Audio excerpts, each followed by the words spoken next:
We're watching democracy fall in real time. Fighting for your freedom is brutal, it's exhausting, and it is dangerous. And freedom has never been won from the comfort of a couch.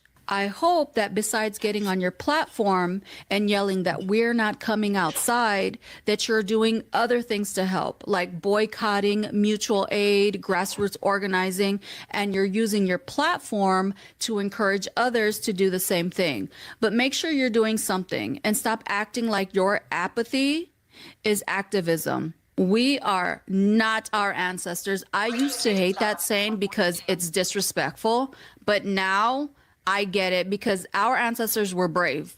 They were built different. And some of y'all are built like your ancestors because a lot of y'all had cowards for ancestors. And it shows. My ancestors were way too badass. I already know that I do not measure up, even though I practically live outside. But we are living through our government being taken over. Hiding in fear won't save you and has never won a battle. And it will not win you your freedom either. So if you're too scared to come outside, fine. We heard you the first 50 times you said it. Cool. Stay inside because the rest of us are working. But I will say that I believe that the people who put us in this mess need to be on the front lines. Latinos for Trump, Black MAGA, farmers for Trump, and of course, privileged white folks always ready to play savior, never ready to save themselves.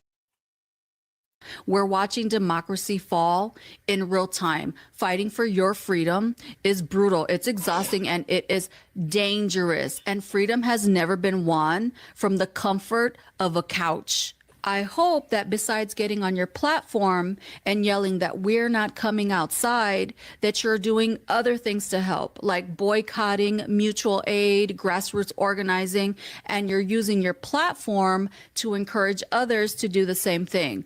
But make sure you're doing something and stop acting like your apathy is activism. We are not our ancestors. I used to hate that saying because it's disrespectful, but now I get it because our ancestors were brave.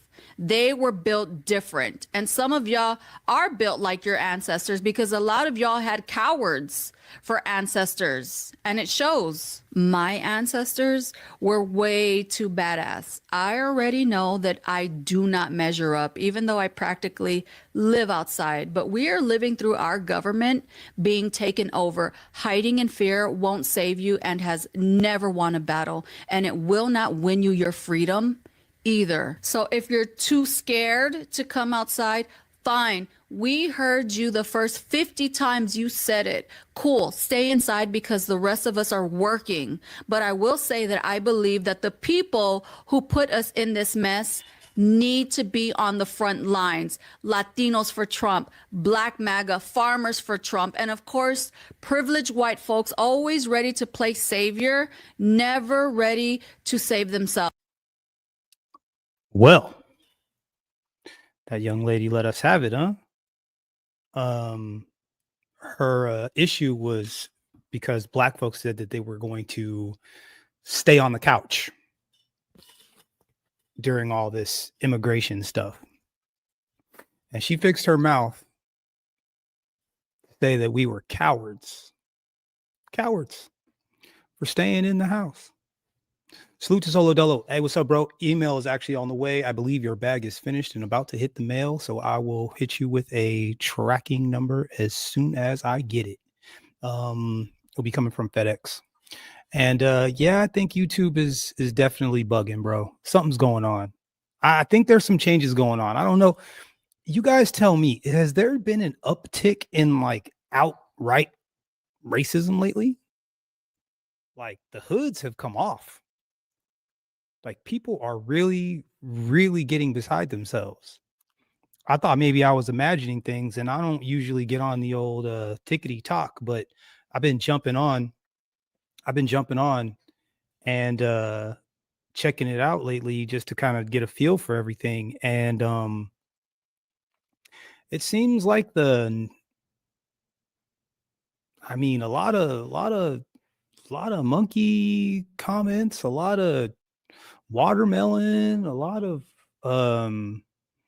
all the dumb monkeys and N-words and just the whole kit and caboodle has come out, you know? I believe, if I'm not mistaken, there was a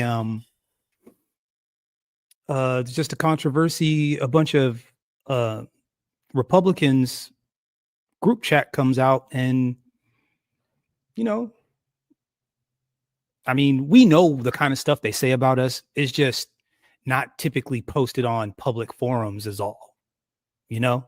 And it's seeming like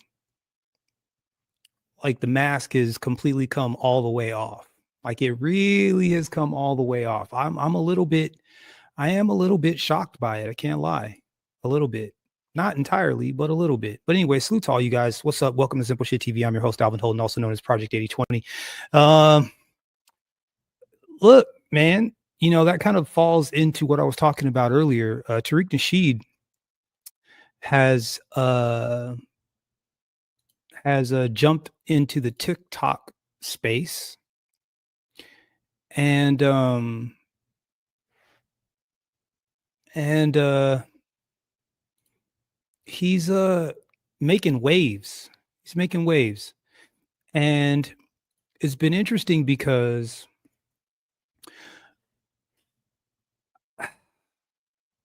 once again, man, I didn't really realize it's just it's interesting to see how triggered people get when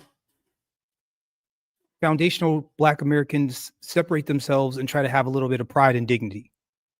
It's like we're not allowed to have pride and or dignity. Does that make any sense?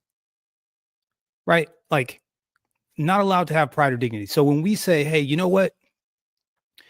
All you immigrants, whatever, we're just going to deal with our own stuff. We're going to deal with Black issues, foundational Black American issues. We're going to deal with our healthcare and our budgetary issues and our voting power and our budgets and our economy. And we're going to lean into this reparations thing because, damn it, they paid reparations to the Chinese, Japanese, Jews, and everybody else, but somehow they can't pay us. And I'm shocked. I'm not that shocked. It's interesting how offended everyone has been when all we're doing is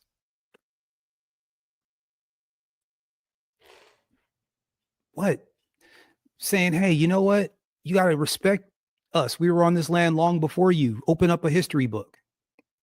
Don't believe, you know, what the Charlie Kirks are saying. Open up a book.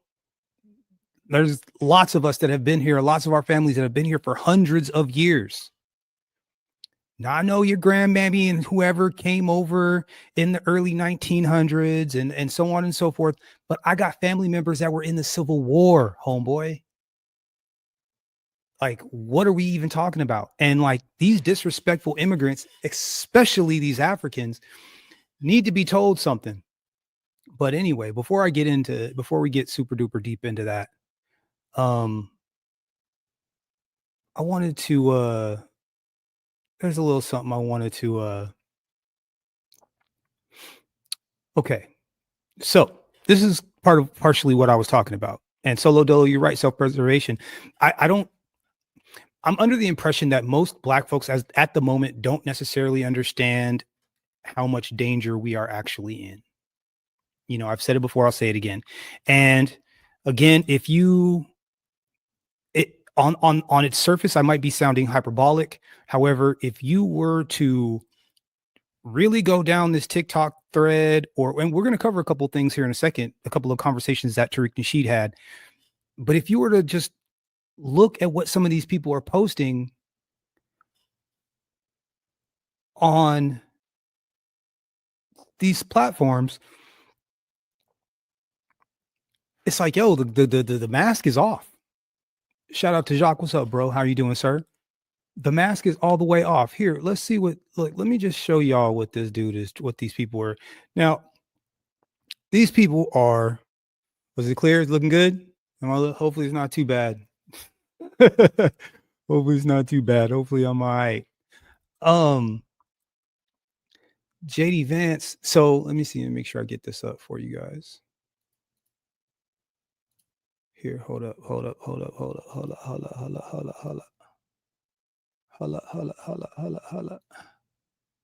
Yo, TARIQ is my guy. So this group chat that we're speaking of, they are calling black people just monkeys and need to be taken out to, you know what the YT people say. You know what they say about us. But this is actually, it like came out, and all these, of course, white supremacy comes out and does what white supremacy does, and they're defending it. It's all boys will be boys. But listen, this is our vice president. If you had any question whether or not this country is on our side, like actually on our side, just by focusing on what kids are saying in a group chat, grow up. I'm sorry, focus on the real issues. Don't focus on what kids say in group chats. But there's another angle to this that I just have to be honest about. I mean, I'm like an old guy at this point. I'm 41 years old. I have 3 kids. I grew up in a different world, right? Where not most of the stupid things that I did when I was a teenager and a young adult, they're not on the internet. By the way, this dude's from I think he's from Virginia. So we're talking like backwoods hillbilly stuff, right? Hillbillies. Okay. So the hillbilly, and we know how hillbillies feel about black people. So this is the hillbilly guy telling us how we should feel about a bunch of racist Republican kids. And I am a registered Republican. That's why I'm kind of a little bit agitated about this whole situation, because I got to defend myself. Rural Ohio. Okay. I knew it was one of those. Thank you, Solo Dolo, for correcting me. I appreciate that. So still, maybe not necessarily from Appalachia, but, Trailer Park, he's one of the poor whites. He's one of the poor whites. So why should we be listening to him about how a bunch of racist kids or racist people, I don't even think they were kids, how we should feel about what they were talking about? I'm going to tell my kids, especially my boys, don't put things on the internet. Like, be careful with what you post. Don't be a bigot. Don't tell them to not be a bigot. Just say, don't put that shit on the internet. Am I tripping? Please look, chat. Tell me if I'm tripping. Should the message to your children be, don't be a bigot, or don't put your bigotry on the internet? Which one should it be? Don't be a bigot, or don't put your bigotry on the internet? Okay, I don't know. I got questions. If you put something in a group chat, assume that some scumbag is going to leak it in an effort to try to cause you harm or cause your family harm. But the reality is that kids do stupid things. Oh, so wait a minute. So when your kids do stupid things, it's just stupid things. But when my kids do stupid things, they're thugs and criminals and animals. Okay, I just wanted to make sure I wanted to make sure I got the distinction. I just wanted to make sure that I understood the distinction. So your kids, it's like boys will be boys, and shit happens, and don't worry about it. It's okay, and don't overreact. And for us, it's like jail, jail, jail, thug, thug, thug, jail, thug, jail, thug. Okay, got it. Especially young boys, they tell edgy, especially young boys. Got it. offensive jokes. Like, that's what kids do. And I really don't want us to grow up in a country where a kid telling a stupid joke, telling a very offensive stupid joke, is cause to ruin their lives. And at some point, we're all going to... Telling an offensive, stupid joke shouldn't ruin their lives. I have to say, enough of this BS. We're not going to allow the worst moment in a 21-year-old's group chat to ruin a kid's life for the rest of time. That's just not okay. Like, we live in a digital world. This stuff is now etched in stone online. We're all going to have to say, you know what? No. We're not doing this. We're not canceling kids because they do something stupid in a group chat. Okay. And if I have to be the person who carries that message forward, I'm fine with it. All right. Now, remember, he said that about the group chat, right? So when they try to kick your door down for what you said on TikTok, because you hurt their feelings. Remember, hey, the vice president said it's all good, man. Don't trip over some words on TikTok. Okay. Don't trip on some words. Our own vice president said it was no big deal. Like, don't make it a big deal. Okay. Don't make it a bigger deal than it really is.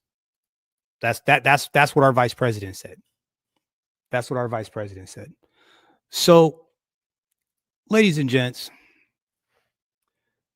so TARIQ Nasheed has been, and I'm not going to make this long for y'all. I'll be on here for another maybe 30, 45 minutes. I might open it up if you guys want to talk. Salute to everybody that's in the chat, man. If it's your first time, welcome to the broadcast. Do me a huge favor. Make sure you hit that like button on your way in and or on your way out. And if you want to subscribe, please do me a favor. Subscribe a little bit, please. You know, doing the YouTube thing. So TARIQ jumped on TikTok. And he's had a TikTok account from what I can tell, but he hasn't really, utilized it. And I think that he has jumped onto TikTok and has and been doing lives these last couple of days. And I think even he was a little bit surprised by the amount of hate that he was getting from the tether class. And I'm gonna put, you know what, here, hold on real quick. I'm gonna put this broadcast in. We're only gonna listen to 3 clips, but I'm gonna put this broadcast in here. So that way, if y'all want to listen to it, you should listen to it. If you're not following TARIQ Nasheed's page, absolutely get over there and do that. But listen to the sheer nastiness coming from some of these immigrants and the gaslighting, misdirection, bad faith arguments. All of that is absolutely coming through. Here we go. Let's let this man rock real quick. Oh, all right. Who is this? Pan-African Affairs. Let's get Pan-African Affairs in here. All right. What's up? What's up, Pan-African Affairs? How you doing, my man? I am good. You sound like you're gonna be on some bullshit. Where you from? Where you from? Like, you sound. I can already hear. I'm from nah, brother. Trust me, I'll be cool. No, okay, brother. I'm about to get on your ass with that accent already. You from Nigeria? You from Nigeria? Of course. All right. So what's on your mind? Now I'm just wondering if initially, when you did 1804, and then when you went to Africa, you were Pan-African. So I'm just wondering what changed. What's a Pan-African? What's a Pan-African? The unity and empowerment of all people of African descent. Okay. I still do that now. I want people from Africa to be empowered. Money.com. So he says, I want Africans to be empowered. I say, okay, sure. The opposite of any work. Because you know what? Like, we do want Africans to be empowered. The problem is when the Africans come over here, they get all buddied up next to Zaddy, and they don't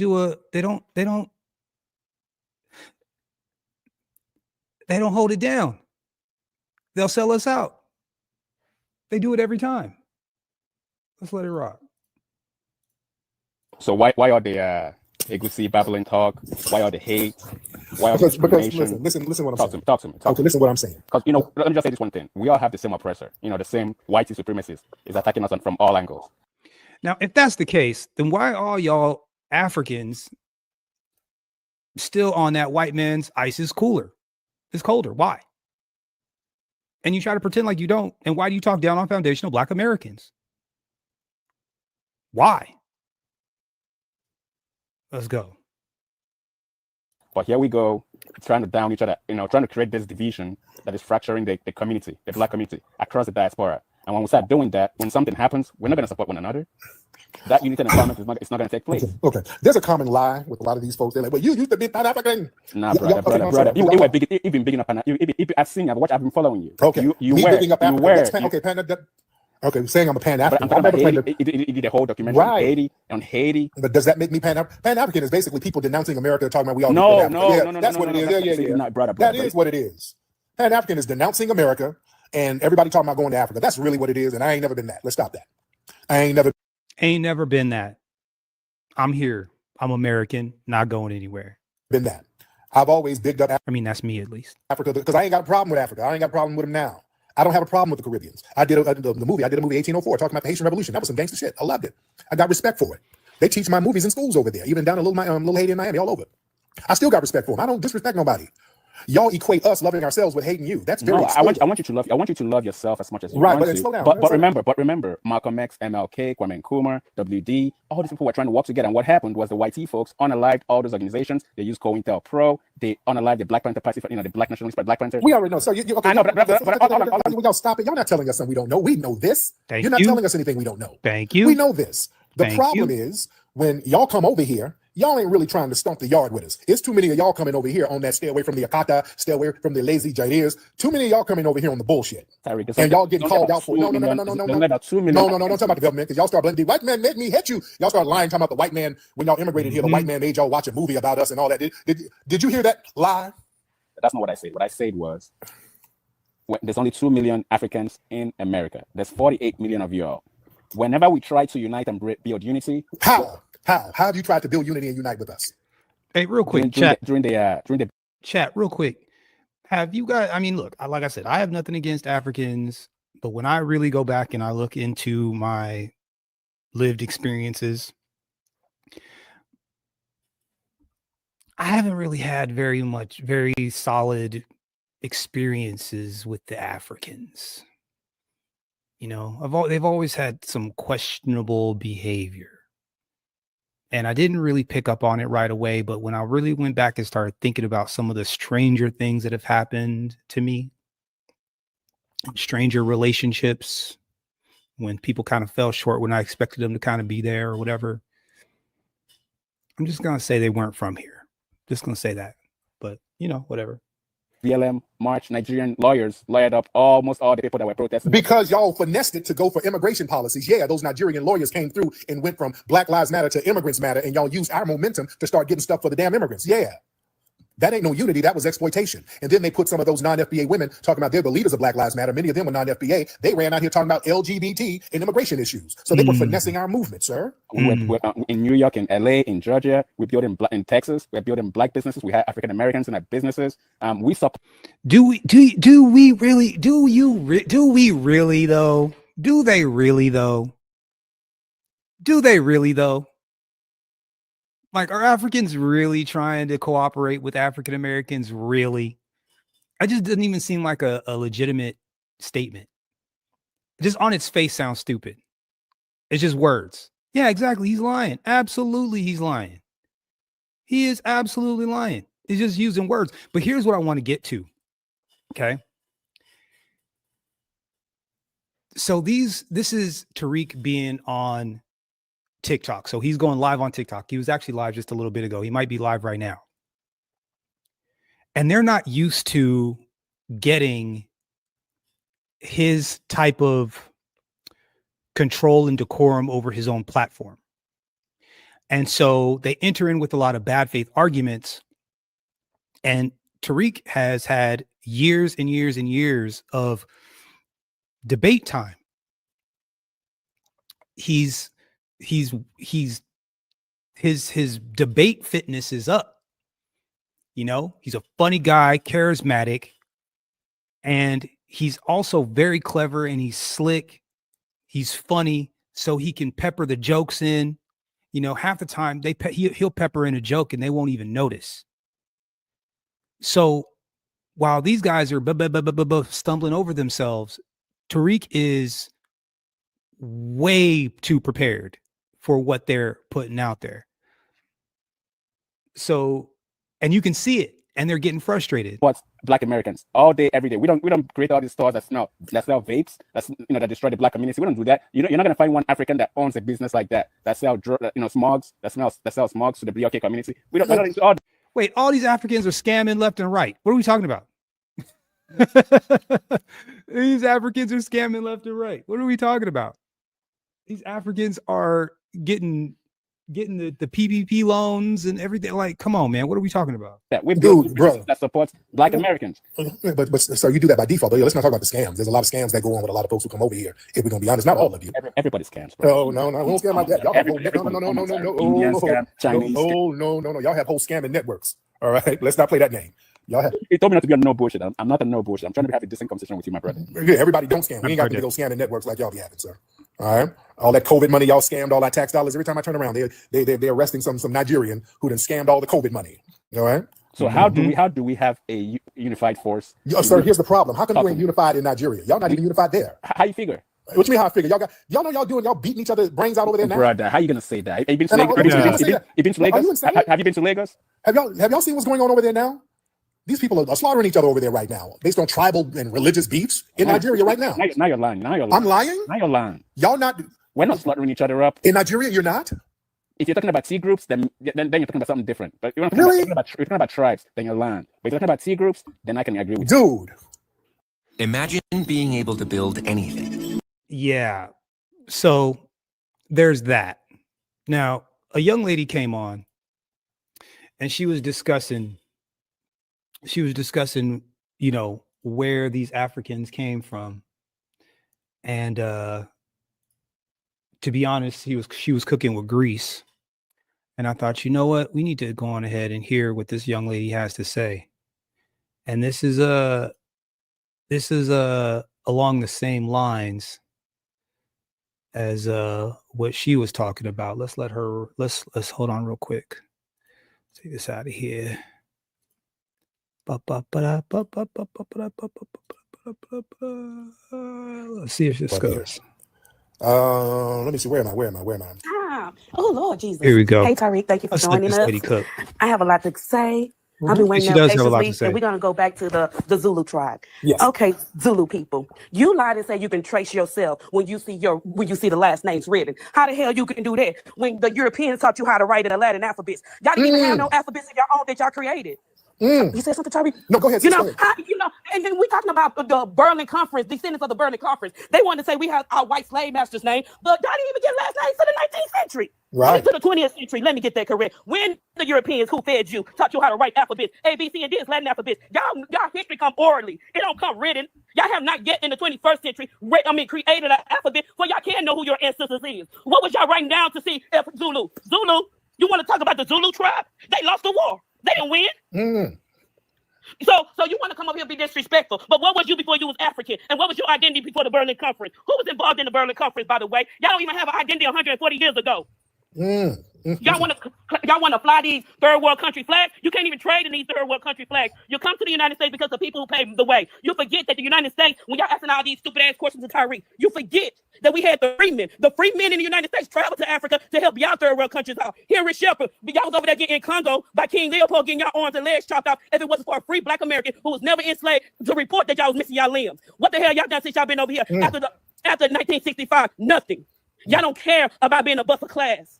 Y'all not the majority black Americans with business in the United States. Y'all not the majority of black Americans with college degrees. I live in Houston, Texas. You're not the majority of black people who own homes in Houston, Texas. We have historically Freeman Town and Frenchman Town. So no, we have our own diaspora, and it don't include you black or you melanated immigrants that immigrated over here. We have to learn about each other. Props to your museum in LA. We need to plan on going FBAs on TikTok. Anywho. Y'all been coming up here harassing this man, and y'all know I don't like that. So I'm gonna cuss y'all out. I'm not gonna cuss y'all out on here, but TARIQ, in all honesty, we don't allow them. My page is not a UN because they don't even know who Ralph Boucher is. He was the first Negro to win a Nobel Peace Prize. They can't even tell you who George Edwin Taylor is. They can't tell you nothing. They can't even give you their own identity, who they self was after the Berlin Conference, or who they self was before the Berlin Conference. Y'all know the question that we got going on. How you identify before those people told you who you was? Y'all, Nigeria, come on. Y'all wasn't even Nigeria 129 years ago. Less than that, really, but I digress. There it is. Thank you so much, beloved. Yeah, so she went ahead and cooked with grease. She went ahead and cooked.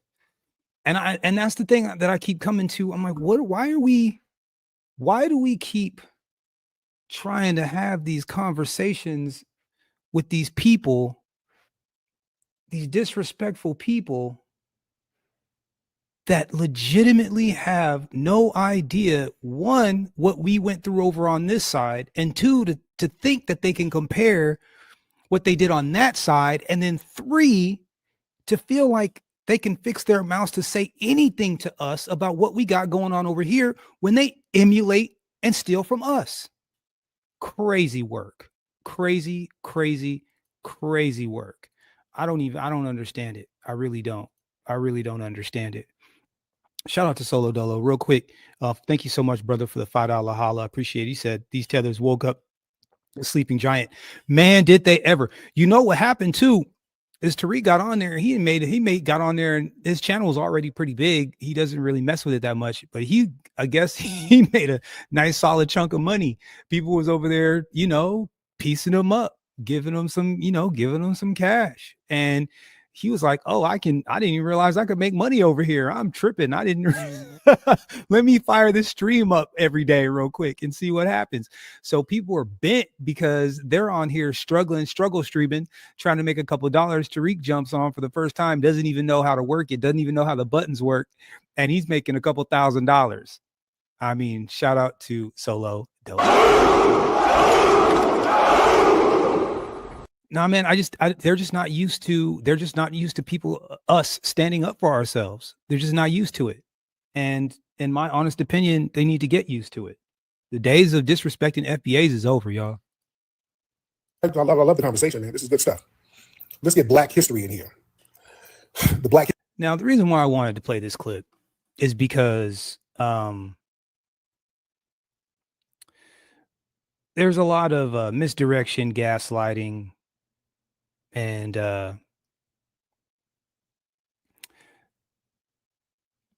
just overall bad faith arguments happening. And so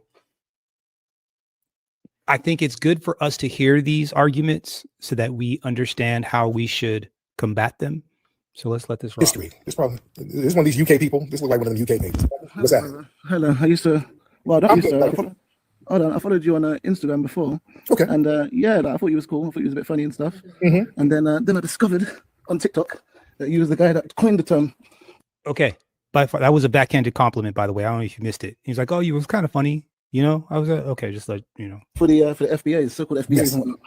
Mm-hmm. I didn't know that you was the god of. Oh yeah, and the so-called is also a backhanded compliment, or I don't even know if that's a compliment, but it's an insult. FBAs and people out here. The god of FBAs. Well, yeah, they look up to you as a genius. Okay. Are you the god of mustiness? Because Musty looks up to you too. Okay, fine. All right. Are you the god of must? Are you the musty king? Let me ask you something. Why did you deflect from that guy? Why are you deflecting from being a musty fleeing tether? I mean, I think what you should do is just address the real. I think you should go back to your homeland and make sure that's good stuff, and then start saying, worrying about FBA business. I think you should do that. Why don't you do that? Why you?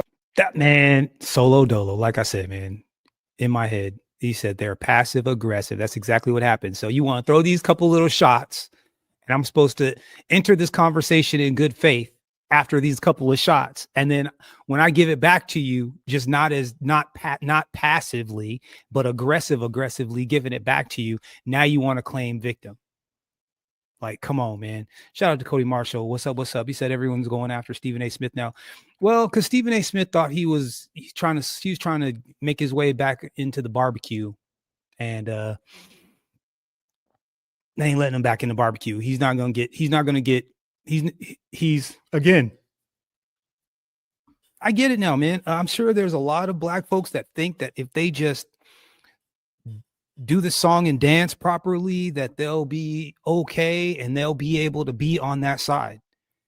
It just doesn't work that way. If you don't know it by now, and the only reason why I can say this is because at one point I used to be one of them black people. I'm like, okay, if I do my shit and I stay on my path and I keep my self clean or whatever, I'll be I'll be respected as a black person. I'll be respected as a black person. Hell no. The second you turn your back, you're a monkey, fried chicken and watermelon and all the tropes, and you're ignorant and you're not intelligent and low IQ and criminal, weed smoking criminal. That's it. Even the ones that act like they like you. And so the reality is selling out your own people for those people doesn't make any sense. You shouldn't do it. Don't do it. You're better off figuring out which of your people you can work with and then do that instead of selling out your own people for a group of people that fundamentally hate you. If I'm sorry, look, like Becky does not sit her little son down and say, hey, little Billy, look, you are every bit, you and that little black boy over there are equals. You guys are the same. Your color is different, but you guys are absolutely the same. Do you think Becky is saying that? Becky ain't saying that. Becky's not saying that. Little Tommy, you and Jerome are exactly the same. You're no better. He's no worse. You guys are exactly the same. He's just as smart as you, and you're just as smart as him. Do you think Becky is telling her kids that? I don't think so. I don't think so. I really don't think so. And witnessing the last couple of months of these children, how they're behaving with each other and the stuff that's coming out, like these kids are more racist. I think these kids right now are more racist than the last generation. To be real, let's let them continue. In FDA Why are you business. crashing out? And you're in the UK. You're not Why are even you open. crashing out? Sir, Tariq, you're crashing chill, out. You call me. Tariq, don't crash out. Sir, you Stay call with me me. lying. You call me lying, Stay sir. with me. No. You call me lying. See that? We don't do all that lying and scamming. You do that in your homeland, sir. We don't do that. You called up lying. Stay with me. Why you No. crashing out? You Have I called up offended you? lying. You called up lying, talking. And what's with the condescending tone? All right, Tariq, don't crash out. Don't crash out. Don't crash out. Trying to get a clip. You ain't gonna get a clip, bro. Tariq Nasheed's been doing it too long. Been doing it too long. Shout out to Cody Marshall. Thank you so much, brother. Appreciate you for real. Bad faith. You got an FDA. So now when you come up lying, you've nullified everything else. Everything else is I didn't nullified. offend you. Exactly. Okay, so take this into consideration. And again, especially for those of you guys that are content creators, or you find yourself behind the microphone, or you're talking in front of people, or you're having some of these debates, when people enter into these conversations in bad faith, you need to call out the fact that they're entering into these conversations in bad faith, and you need to treat them accordingly, meaning don't continue to have a conversation in a you don't necessarily have to be, don't crash out, but you don't have to be nice anymore, right? The second they break the rules as far as decorum, the second they start to be condescending and they start throwing in backhanded compliments or trying to slip in little jabs and such, you don't, the gloves are off. You don't have to be nice anymore. And honestly, you shouldn't. And so in the most respectful way, you do exactly what Tariq is doing. It's like, you know what? Like, oh, if you're going to enter in the conversation in bad faith, then that's fine. I can return the bad faith. I'm going to be a little bit more forward with it. Tariq, I didn't know You're not you- offending me, sir. I didn't know you was that I'm gentle. not offended I by didn't know that. you was that gentle. The only thing, so the thing that's gentle is your hairline, and you need to brush it, sir. And you come in here lying. You come in here lying. We don't have that. You're not going to come in here lying, I've got more hair arguing than- in bad faith. Because, sir, I promise you, all of I've that got more bad hair faith, all of that bad faith trolling means that you're upset because you can't tether on to us, sir. You're very Just say touchy. that. You're very touchy. All right, let's just have the conversation. Let's move away from the cussing. I get it. No, sir. Because now, what I'm not going to know, because you're not having a conversation. You're whining to another man. I'm not here to hear You each other. feel threatened, Tariq? You feel threatened? Yeah, I don't want to get your Mustangs on me, but I'm not going to have somebody whining to me. Is that the best? I don't let men whine, 'cause now you're whining. Why are you whining to another man? History? Is that what Why are you whining to another man? And you're whining. For those that can't recognize it, he's trying to shame Tariq. This is a shame. Now you're just whining. Cuss words that your YT masters taught you. Is that what I didn't you- say I didn't use one cuss word towards you, sir. Okay. But you're using must words to me because you're musty and you're musty and lying, sir. I didn't use let's- cuss words. let's You get- use let's must get words. to- So let me why are ask you you about- lying? let So me let's ask you get to the about facts. So what why are you you told me. upset that we delineated from you? Delineated? Yes. Why are you upset because foundational black Do you think you're not Americans African? Do you think you're not African? what part of Africa we are welcome to? What African homeland do we have? So that's the okay. That's the problem. You just don't feel welcome enough. Which means Why welcome don't to you us. say that? What part of Africa are we from?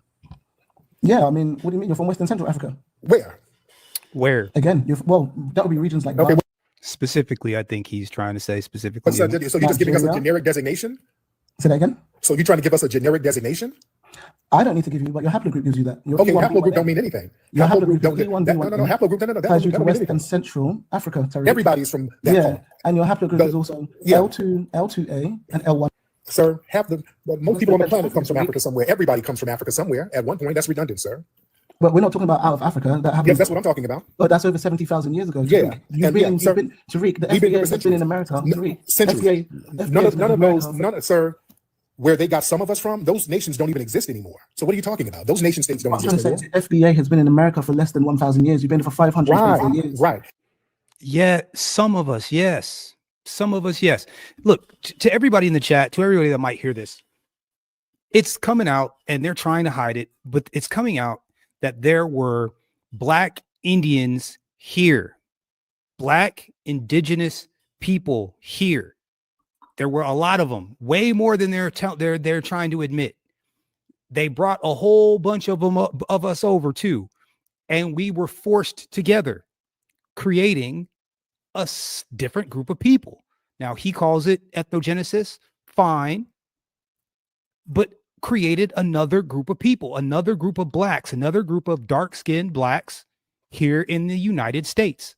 This is our home, and I think part of the reason why, one, the government is trying to shake us off is because we're owed here in this land. We're owed, and we have ownership over some of this land. We have claim to some of this land. And then two, the immigrants want a piece of it, and they want to water down what we have here. That's what's happening here. And I'm starting to understand it, because here's the thing. Sometimes it's not always the action that catches my attention. It's the reaction, right? It's like, yeah, something fell out of the sky, but it was the explosion that caught my attention, if that makes any sense. I'm looking at everybody react. I'm seeing how triggered everybody is. And I'm like, why is everybody so goddamn triggered? All we did is say, okay, I've never been a fan of the whole African American thing. That kind of seems a little bit weird to me, because yeah, Africa is, yeah, at some point we came from Africa, but there ain't no Africans coming over here to get us after slavery. Like, so why should I be like trying to get back over there? Especially since I already bled and my family bled here. Why would I go back over there where they've clearly mismanaged things? Clearly they still bow down to white zaddy still. I mean, and that comes from, I mean, I don't know if you guys saw O'Shea Duke Jackson was just talking about how the Africans ain't been treating like American Blacks well. And that's all they want is our money, but they don't want to actually treat us well. And you know what, bro, Solo Dolo, I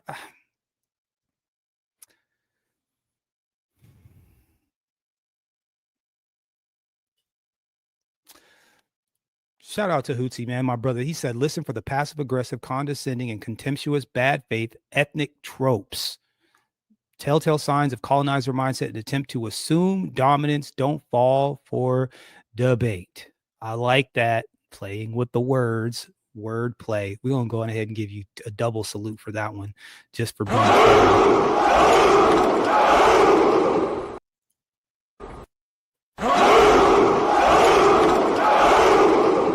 Shout out to my brother Hootsie, man. I almost called you the other day, but I realized you were probably at work, so I backed up off of it. But salute. Yeah, he said he saw O'Shea Duke Jackson. Something must have happened. He must have gotten robbed. He must have gotten something pretty bad must have happened for him to, because I think he did 2 live streams 2 days in a row. I was like, whoa, wow, that's crazy. I've never seen that. Popped up in my feed twice. He must have been, I don't know who. And the crazy part is that I haven't really been hearing any Africans jumping up talking smack about him either. They just been like, well, they've been splaining. They've been doing a lot of splaining. But listen, let's there's a couple more minutes of this. Let's go. And those nation states don't exist no more. Those nation states don't exist no more, sir. So why do you think we're going to claim some non-existent nation states that don't exist no more? We're not a part of those areas no more, sir. We had an ethnogenesis. Okay, let me respond to you now. I'm saying, but your haplogroup doesn't say you haplogroup, smaplogroup. That's just babble. That doesn't mean anything, sir. You're trying to sound deep and scientific. That's irrelevant. Because I don't need to sound deep and scientific. You're trying because you're not. That's not deep. It's not. You think if you say the word haplogroup, that's going to make you sound intelligent and smart. It doesn't make sound anything. No, it doesn't. That's a deflection, sir. That's a deflection. Yeah, a lot of people have different. A lot of people have the same haplogroups, but they're different ethnic groups. Like over there, some of those tribes, some of them have the same haplogroups, but they're different tribal groups with different cultures. But it's basic science, something that your FBA, fellows are not into. They're not into science because you're not into. You're not into science, sir. There we go. Right, another shot, another intelligent shot. We're not into science, guys. Us black men, us black people, we're not into science. What do you mean? I just talked about your haplogroups, but it offended you when I brought it up. Sir, you're just projecting. You're not offending anybody. You're just babbling and projecting a lot. But your name calling, TARIQ, I haven't called you a single name. Sir, yes, you did. I could say you're pretending. Oh, I haven't called you a single name. I just insulted your intelligence. I just insulted your work ethic. I just insulted your character and your personality. But I didn't call you any names though. You called me, insulting me first. That's what you tethers do. Y'all do little slick shit, and then when you get checked, y'all try to act like musky Karens. Oh, you're beating your FBA's are beating me. You came in here disrespecting me by lying, sir. So you don't get to turn around and act like a little musty victim. You don't do that. And I get off my line. Because we don't play that. You're not gonna come in and disrespect and then get mad when you get checked. Y'all do that. Y'all have a habit. Y'all been disrespecting foundational Black Americans for decades. Let's be real. These people sit up here disrespecting foundational Black Americans, and we just didn't want to punch down. Because for a long time, we saw how down bad they were. We're like, oh, yeah, whatever. I ain't tripping on him. We saw all the little insults, but we saw how bad you were doing. We're like, oh, okay, he'll be all right. I ain't even tripping. The problem is the people with this disposition, they start getting into political positions. We start getting the Barack Obamas, the head tether in charge. We start getting the Sheila Jackson Lees, who's Jamaican. And we start getting all of these non-FBAs and the Congressional Black Caucus and all these people who got in these political positions. And we started to see these people do things to undermine us as a lineage, but they empowered their fellow immigrants. So we say, hey, wait a minute, now this is going somewhere else. So now we got to check this stuff. And that's where we are now. Then, come on now. You say, why didn't Martin Luther King and Rosa Parks and Betty Lou Hamer not talk about delineating? Because we didn't have a bunch of tethers over here at the time. They didn't have to. We didn't have a bunch of these old undermining tethers over here. Y'all weren't over here like that, especially. That's the thing. It was just us and the white folks. All you Africans weren't allowed to be here. There's only a handful of Africans over here, a handful of Chinese over here, a handful of Japanese over here. It was white folks and Black folks. And we took the brunt of all the ish. We did for a long time, hundreds of years, actually, hundreds of years before y'all even knew what the hell was going on over here. Y'all was over there. The white man had his boot on y'all neck over there in a different kind of way. And y'all were totally down with it for hundreds of years. Y'all sold us off. And then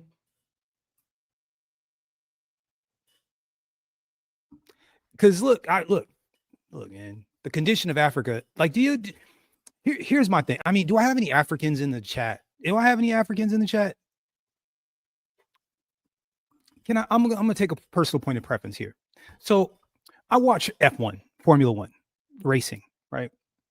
And it's supposed to be the pinnacle of motorsport, which I appreciate. It's like there's spaceships on the ground, right? A lot of science involved. It's kind of nerdy. I get really nerdy. Okay, I'm into it. It is what it is.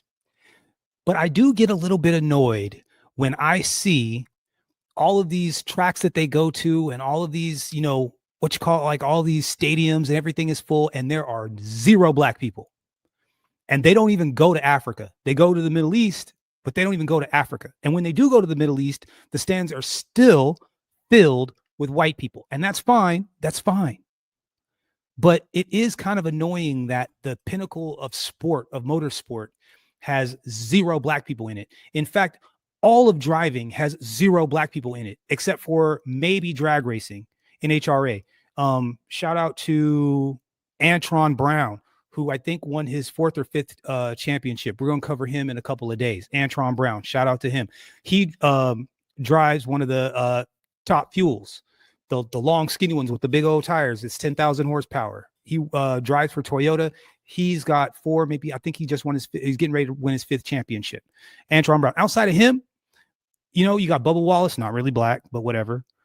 Hamilton's a Black driver, but Hamilton is British. He's Black, but he's British. He's Black and British. So, like, how is it that an entire continent has successfully been frozen out of the pinnacle of motorsport? It's weird. It's not weird, I guess. It just shows that the world is racist. But you would think that. So it's like, how did it get that way? Like, how did it get that way? Like, how did Africa really get that way? Do you guys, anybody think about that? Right? Like, do you think Africans just sat over there and they're like, you know what? Like, we just would much rather, instead of living like houses and like skyscrapers, we would rather live in huts. Is that what you think? I don't know. Maybe. I don't know if that's. I'm curious to know what you guys really think. Like, do you think Africans are just lesser than? Right? Because that's where because that's kind of what we're talking about with this whole racism here in this United States. Because I believe that the majority of white people think the majority of white people in this country, the majority of white people, period. I would say the majority of white people on this planet believe that black people in some way, shape, or form are deficient. And that in lies the problem, because if they believe that an entire group of people are inherently deficient, then that will justify the behavior or how we get treated. And it doesn't mean that all white people are doing it, but when Billy Bob goes and gets the shotgun and chases down Ahmaud Arbery, him and the boys, and shoot them all down, they don't feel that bad about it because, black people are, deficient. Right? I mean, that's the problem, right? Isn't that the problem? Shout out to Cody Marshall. He said, we've been through the fire with gas lead draws on. Absolutely. That's why all these folks are crying right now. And we're like, I don't understand. This feels like Tuesday. I don't understand what's going on. This feels like Tuesday. What? Oh, wait, somebody cut some services off? What services? I don't know. We don't get those. We don't qualify. Shout out to Cody Marshall. And I think Cody Marshall also sent another $2 holla. Thank you so much, brother. He says, oh yeah, he said that twice. Okay, so I'm gonna give you another one of these guys. Shout out to you. Like I said, real quick, if you guys haven't already hit the like button, please hit the like button. If you're not subscribed, please subscribe. I'm trying to make my way to 2,000. It's been a while. I've been in YouTube purgatory, so I'm trying to be nice and play nice with YouTube so that they'll let me grow. Because whenever I start talking about serious issues, then they put the pause on my stuff. They put a straight hold on me, boy. Whenever I start talking about some serious stuff, and you know what I'm talking about, I get the brakes put on. So I'm gonna just do nothing but talk about Africans for a little while, and maybe I'm gonna grow. How about that? Let's ride this algorithm. So shout out to you. So let's let this rock real quick. You got a couple more in the South. minutes. Yeah, we didn't have. That's why we were able to get on code the way we were. That's why we were able to get on code the way we were. We didn't have a bunch of these people coming in from these different lineages with a different disposition wanting to undermine us. We didn't have it at the time. That's why. You understand? We all knew how to be on code. Yeah. Man. So shout out to everybody in here. We're in here deep. We in here deep. But yeah, y'all don't come in here lying. Yeah. Shout out to TARIQ NASHEED. That's my guy. So that's. I mean, he's been taking TikTok by storm, y'all. He has absolutely been. I mean, these tethers are so mad. They are so mad. They're so mad. I'm a little bit shocked by it. But here, check this out. Okay. All right. So wait, chat real quick. Okay. So here's what I want y'all to do. I'm going to show you a clip here in a second. Now you tell me if you would allow your mother,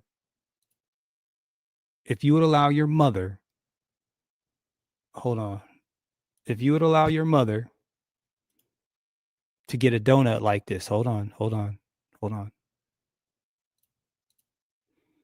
Okay. All right, real quick. Now look, this is purely just for entertainment and educational purposes. I think that this is a little bit out of line to be doing in a public place. I would not let my mother do a thing like this. Let me put a 1 in the chat if you would totally be okay with what's about to happen, and put a 2 in the chat if it's an absolute no. Okay, let's let this go.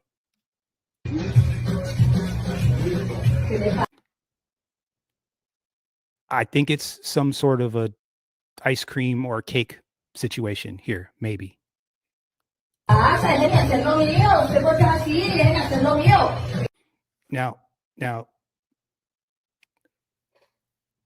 Now, would you let your mom do this in public?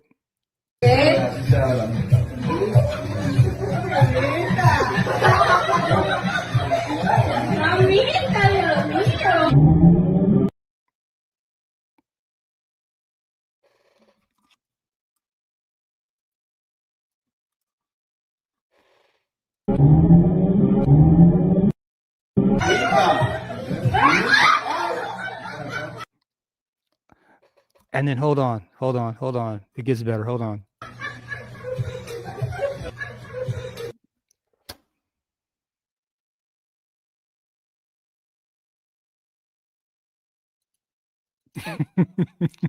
That's not what you expected, huh, Hootsy? Oh, hell no. What is going on? They got cameras out and everything. By focusing Let's see, what is this talking about? on what kids are I'm not really trying to hear none of that. I'm not trying to hear none of that. Oh yeah, I'm not trying to. We're not trying to get kicked off of YouTube. By the way, y'all, we're gonna try to keep it. We're gonna try to keep it. We're gonna try to keep from getting kicked off of YouTube. Where is that clip? Hold on a second. Where's my stuff at? Yo, if you're not following me on here, look. If you're not following me on X, a lot of the stuff that I run through the show, like if you want to know where my head is at, a lot of times I'm gonna put on here. Oh yeah, okay. This is probably one of the funniest clips I've seen in a very long time. I gotta give it to you. Hold on. This shit's hilarious. Hootsy, I know you're gonna love this one. Hold on. Here we go. I know you're gonna love this one. And bam. All right, here we go. In the case of 8-week-old Midnight, you are not the father.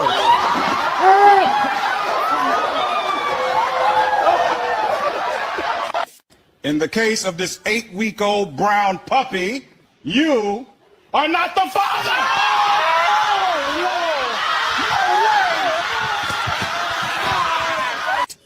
In the case of the 8-week-old brown puppy, oh boy, you are not the father.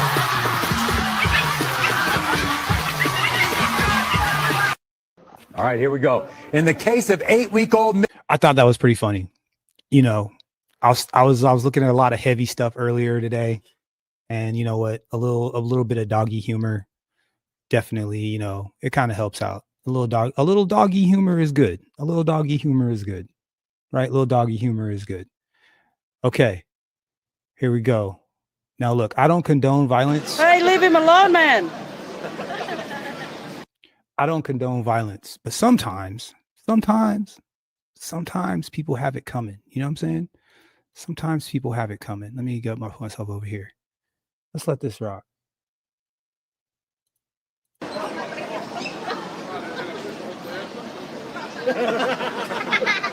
Hey, leave him alone, man.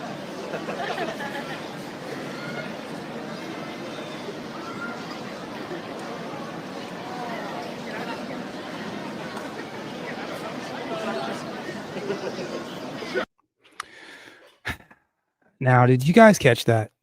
Did y'all catch that right there? This right here, this part right there. Catch that? See this right here? Right there. Yeah. Would you do that to a stranger? That right there? Would you do that to a stranger? This right here? To a stranger? You would do that? I don't know. It seems like there's only one type of person that would do something like that. This right here. Do that right there. Can you do that? Yeah. What do you think happens after this? Yeah, a wet willy. What do you think happens after this?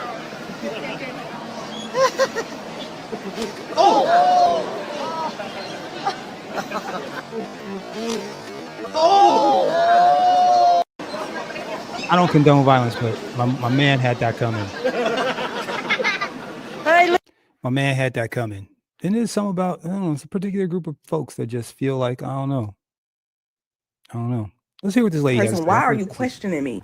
I made a video where I said, as a black person, and what I said after that really doesn't even matter, because as a white person, why are you questioning me?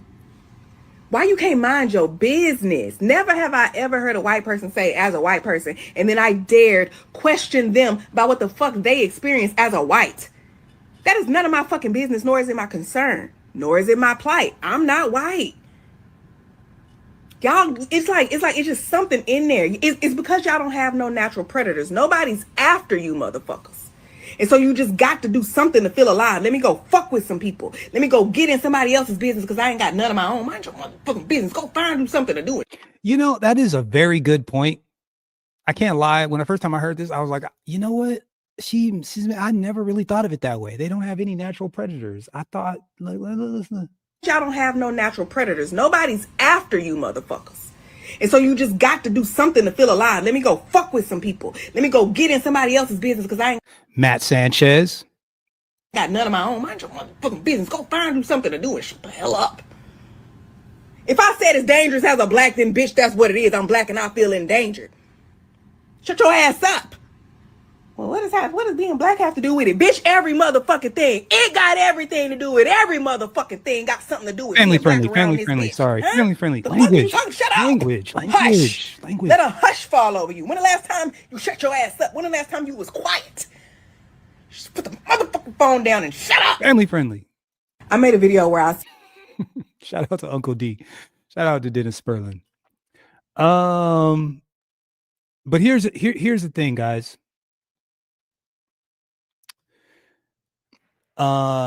This is a public service announcement. Real quick, can I get serious with y'all real quick? Can I get serious? You know, if you got some people that you care about, you know, and they're on the fringes, there's potential for them to get tied up in some of this ICE stuff.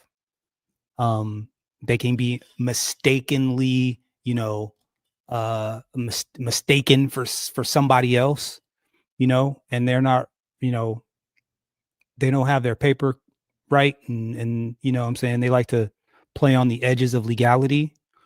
Tug their coattails, please, because, you know, one of my fears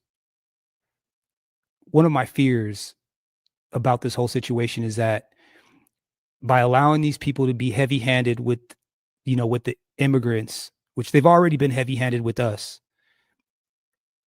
it'll be worse because the community has already kind of co-signed on it.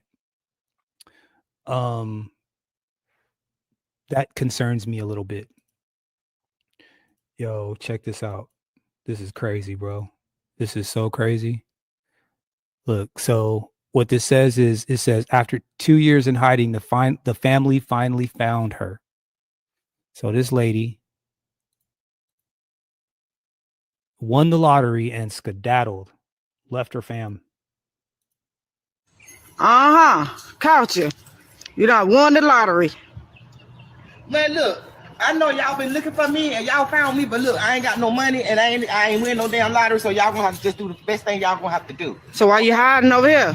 Yeah. Fuck that nigga, man. Damn, won the lottery and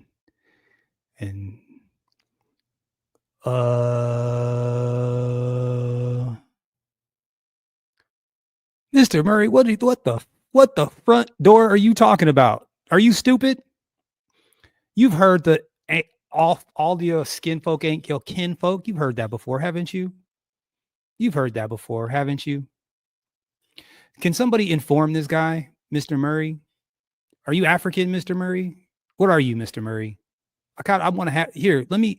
Hey, look, if I'm gonna put the link in so y'all can come up, I'm gonna be up for a couple of minutes. If you have to cam up though, you absolutely have to cam up. No cam, no, you can't come up. We got to be able to see who the hell you are.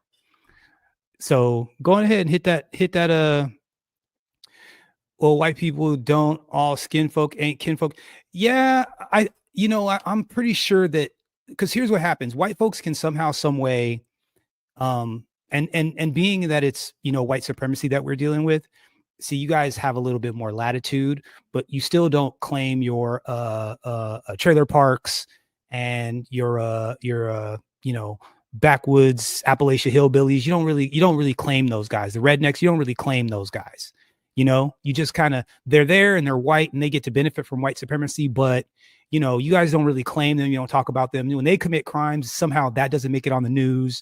You know, they get to just kind of commit their crimes off to their side because that's where all your real crime numbers are. It's a class thing and a poverty thing, which is why it seems like it stems or it leans more black. But you guys just hide your numbers better is all, because you control all the power structure. So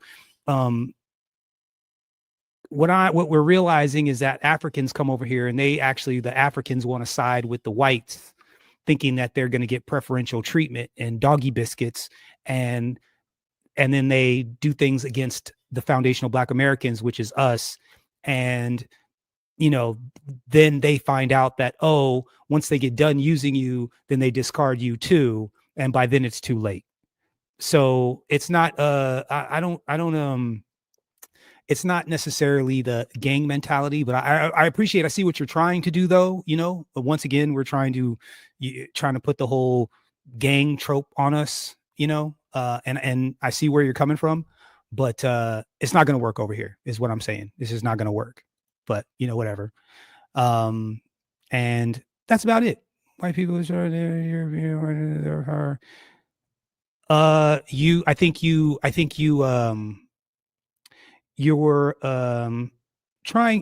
diminishing, you know, your privilege, Mr. Murray. If you are in fact non-melanated, as it were, you're diminishing the power of the supremacy which you hold, and not necessarily over me, but just over, you know, the group of people that are here, the black folks, you know. But whatever. Hey, look, the link is there. If you cam up, you can come up. Cam up. You can come up and have this conversation in person. That's fine. I don't care. I don't understand. That's why I see when people. Yeah, I don't care who they see us as, because I understand they see us as all blacks. But when it comes to where the rubber meets the road, and when it comes down to us needing to get legislation and start to make some moves and build businesses and so on, I need to look over and be able to look at Hootsie and say, I know Hootsy's got my back, because Hootsie comes from where I come from. Hootsie understands my history. I understand his history. He understands my lineage. I understand his lineage. He understands how important the Holden name is to me. I understand how important his last name is to him. And so I know we come from the same place. We know what America is, and we're not going to sell each other out. However, Ubuntu, I befriend him. We work at the same job. He snitches on me or makes some stuff up, gets me fired, and gets all of his homeboys to come work. Yeah. So shoot, come on up. The link is there. I'll be up here for another couple of minutes. If you got something to say, you know, cam up, and we're going to be respectful. We have decorum around here. You got to be respectful. We have decorum around here. We don't talk and yell over each other, or we allow each other to finish the point that you're making. We don't filibuster. If you have something to say, feel free, come on up and say it. I'm in the mood. I haven't bodied anybody in a while since, I don't know, where's Freedman's Journal at? Shout out to Freedman's Journal, from the roots of the Fruit family. Absolutely. Well, look, real quick, before I'm gonna go on ahead and give myself my own little commercial here real quick. So where is that? Hold on. Where am I at? Bam. Okay. So y'all, my bag for sale. Right there. All right. Made by hand, made in America. Manufacturing them. Okay. Found somebody to make them for me out of LA. Okay. They're for sale now. Pre-sales are done. So there's no more discounts, but like I said, handmade, made to order, 14 inches by 3 feet. Okay. It's a big old bag, but it's only 40 pounds. Great for the youth, old folks, beginners, and believe it or not, guys my size can bang on that bag, no problem. Just thought I would let you know. Hold on. Let me find it. Let me put the link in here for you guys, because these bitches are officially on sale for real. Hold up.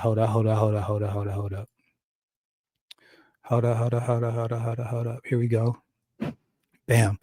So check it out. If you guys box, if you're getting ready to box, if you want to box, learn how to box. If you want to get your kids to box, I made a lightweight bag because I didn't want you tearing up your house. I know a lot of people are limited to space. There's people that are apartment living and stuff like that. This won't tear up your house. Less likely to tear up your house. You got to install it properly. Or if you already have an existing one of those racks and your bag is a piece of shit, the one that you have, maybe it's all hard at the bottom, or maybe it started to tear or whatever, and you want to replace it, this is an amazing replacement. So shout out to me, because this is my baby here. In fact, I'm gonna run the commercial here in just a second. Nah, not today. I'm not gonna run the commercial, but no, really. 3 feet. Here, let me get out the way. Can you see it? Hold on. Bam. Right there. 3 feet. It's double-ended. So it got supports on the front. It's got an anchor on the back. Comes with a sandbag. Comes with all the mounting stuff and brackets on the top.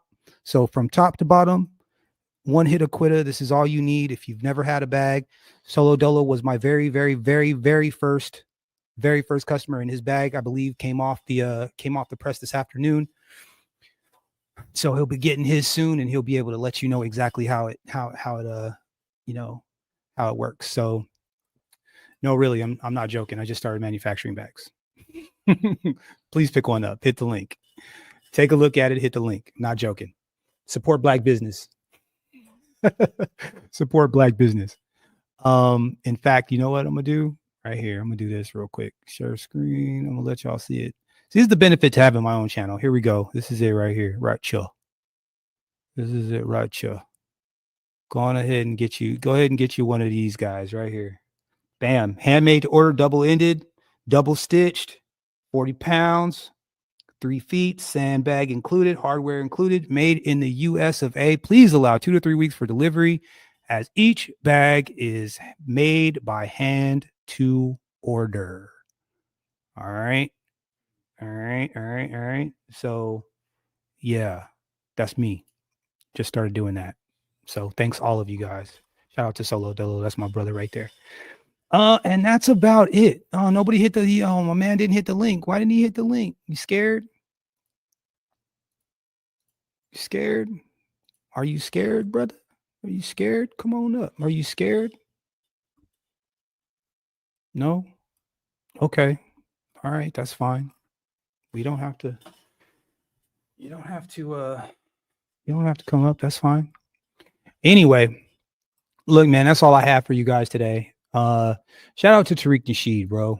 Shout out to him for jumping onto a new platform and taking on a new platform. It's pretty interesting to see when you've got just being on a different platform.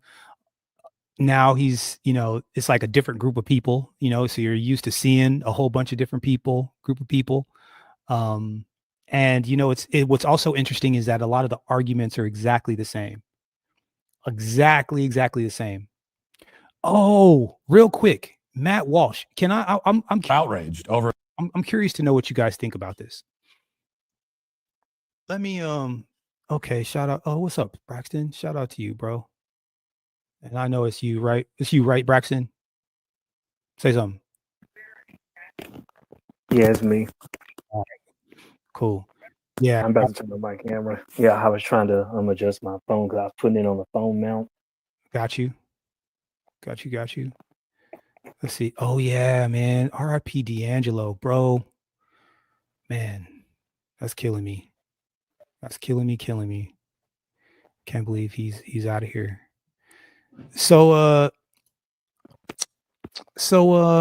Matt Walsh has some things to say, and this is kind of part of what I was talking about, how some of these racists have gotten so comfortable now that they just think that they could just say just about anything. I'd like to know what you guys think about this. I don't know, Braxton, had you seen this clip of Matt Walsh? No, I have not. He but I'm not surprised because it's Matt Walsh. Yeah, you're right. But I mean, usually he's a little bit more clever about his racism, The mob that tried unsuccessfully to cancel Shiloh Hendricks was Shiloh Hendricks. That was the woman that called the little boy N-word, like at a bro, they're justifying calling children on a playground racial slurs. That's crazy. Let's let this rock. Are far more outraged over Shiloh saying the N-word than they were over Carmelo Anthony stabbing somebody to death. Indeed, many of them actively supported Carmelo Anthony murdering Austin Metcalf. In self-defense. And murdering is not, I can't say that word. And deletion is not from self-defense, but whatever. They rewarded him financially for it. And this is all part of the preposterous racial double standard that has defined American. A racial double standard. The nerve of this guy. A racial double standard. Can you believe this fool has fixed his mouth to say something as crazy as this? A racial double standard against white people. Culture for generations now. It is a double standard. For generations. For generations. Yo, this is... That declares it a greater crime for a white person to say a word than for a black person to kill a white person. In fact, killing a white person could even be a just punishment for saying that word, according to these standards. The rules surrounding this word, the moral weight granted to it, the arbitrary guidelines drawn around it, it's all nonsense. It's all nonsense. All indefensible on both moral and intellectual grounds. People are moral and intellectual grounds. Fed up with it. The mob that tried unsuccessfully to cancel Shiloh Hendricks was far, far more outraged over Shiloh saying the N-word than they were over Carmelo Anthony stabbing somebody to death. Indeed, many of them actively supported. No, dickhead. It was the fact that she directed it at a child. That was the problem. She directed it at a child. This false equivalency is crazy. False equivalency is crazy. She directed a racial slur at a child on a playground, and this other young man was being bullied and attacked by two men, both bigger than him, and he defended himself. But somehow we're putting those things together. You know what, Braxton? You know what I realized, bro? You know what I realized? We're not allowed to defend ourselves. It's against the rules. We're supposed to just stand there and take punches. This also hasn't been new amongst them. Right? I don't know. I don't know. Maybe it was because it just seems a little bit more blatant lately. You know, like I don't know. It just seems more blatant lately. Well, it seems kind of excuse me. It seems a bit it seems no different to me. I guess the difference between you and me is because you're out there. I think you're still out there in California. Mm-hmm. Okay. Now you live in California, but on a few streams, I heard you say that you do have family here in the South. Down in Louisiana. Yep. Yeah. Okay. Yeah. And that's my home state. Yeah. Now I'm from here. I'm from Louisiana. Now me being from the belly of the beast, so things like that is not new to me. So maybe that's why I am the way I am, about it, because I was raised, because, I wouldn't say I was raised in it or around it. I was just, I was just brought up and raised in the region of the country of where it's been, a bit more blatant and fun. And that's the way I like, and that's the way I like. I mean, and that's the way I like it. Because if anyone who's like them, I want them to be front and center about it. But as for Matt Walsh, but those like him, let's see, those like him, Fuentes, Steven Crowder, Crowder, and I'm gonna get to Crowder. I'm glad you mentioned Crowder, and even Ben Shapiro, ironically, because due to his religion, but but as for Walsh, this was maybe, I think, 2.5 years ago. I want to say maybe. I heard this audio. I heard an audio. It was an audio recording from some panel. I don't know if it was a panel or interview, something from Walsh, but I first heard it from one of the people who I follow on my YouTube, and in the audio, Walsh was, he was whining, complaining, about their people, losing who they really are in America, in America not being itself anymore and not being the way it should be, anymore. And at the end of the video, Alvin, Matt Walsh said this in his own words, out of his own mouth. He said, "Well, it's been a good 300 years," and that tells you everything right there. Yeah. I mean, I believe again, man, I didn't, again, there's like levels, right? So it's like, okay, I believe there's like racist white people and there's some bigots out there, right? But then I think that there's like a level where you say, okay, there's going to be a handful of Billy Bobs that are going to spit in your face or try to, or be aggressive towards you or try to make you move somewhere, right? There'll be a Karen or two that'll tell you that you can't be somewhere or where should you be or show me your ID or give me your papers, right? There's that. But then there's like another level that's it's like, oh, we'll poison his food or will, that like they spitting it, pissing it, blah blah blah. Yeah, right. It's like, oh wow, there really is a level above like just the kind of like surface level racism and bigotry. There's like a very sinister, like I really want to, like, I don't care if this person gets hurt from what I'm about to do to them. I don't care if they get injured for what I'm about to do to them, right? Yeah. And then there's go ahead. Well, actually, real quick, sorry about that, my bad. Yeah, but actually, I add on to that. I say they do care. Okay, I say they do care about somebody being either hurt physically or intentionally because that's their goal. Because that's their goal to bring some type of harm towards you. Is all I wanted to say. That's a fact. Okay, you're right. Yeah. But which again, I think that like shows how different we fundamentally are because I wouldn't do that to somebody else. Like I just wouldn't do that to somebody else. And here we go. Got my brother from another mother, Broken Blade. What's up, bro? How are you doing, sir? What's up, man? Yeah, I wouldn't. What's good, Braxton? How are you doing, sir? How's your day going? Oh, been a pretty fucked up week. Still getting over the sickness. Better than I was. Know if you still hear my voice. My voice still not quite there yet. A little bit. It's all good, bro. Like I said, we're only gonna be on for another like 10-15 minutes. I've been down that road myself, so being sick. But yeah, and then so there's like, okay, then wow, these people will really hurt you. But then then now I'm really seeing that there's just a very large group that deep down, like they fundamentally think that we don't deserve to be here. We don't deserve to live. We shouldn't be breathing, like we're dirt on their shoe. I mean, hey, Patriot Front and what's that other group out there? Return to the land. That other group. Hey, that's what that's what they're standing on, huh? Yeah. And even Thomas Ruff I finally remembered his name. Yay. Yeah. Now Thomas Russo. Thomas Russo. Yeah, Thomas Russo he's the founder and the leader of Patriot Front. That white boy, I think.